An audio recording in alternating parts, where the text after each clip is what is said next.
اسی دوران مدینہ منورہ میں ایک شاعر آیا ہوا تھا. وہ شاعر اپنے آپ کو بہت بڑا شاعر سمجھتا تھا, اپنے آپ کو شاعروں کا ماسٹر سمجھتا تھا.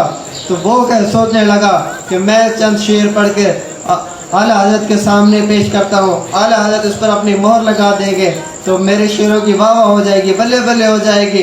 تو اس نے شعر پڑھے.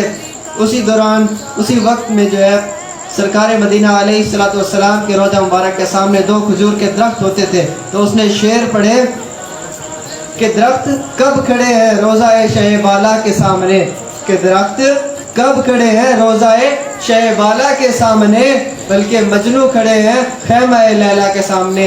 جب اس نے یہ شعر اعلیٰ حضرت کے سامنے پیش کیے, اعلیٰ حضرت عظیم البرکت کہتے ہیں کہ تیری اتنی جرت کہ خیمہ لیلا کے خیمہ کو حضور نبی کریم علیہ الصلوۃ والسلام کے روضہ مبارک سے تشبیہ دے. تو آپ نے کہا کہ تمہارا پہلا مصرع تو ٹھیک ہے, اپنے دوسرے مصرے کی تصحیح کرو. تو وہ شاعر عرض کرنے لگا کہ حضور آپ ہی اس کی تصحیح کر دیں. تو آپ نے اس کا شعر تصحیح کیا اور یوں پڑھا کہ درخت کب کھڑے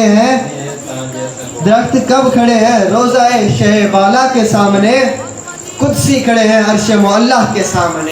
نبی کی الفت میں جو فنا ہے, نبی کی الفت میں جو فنا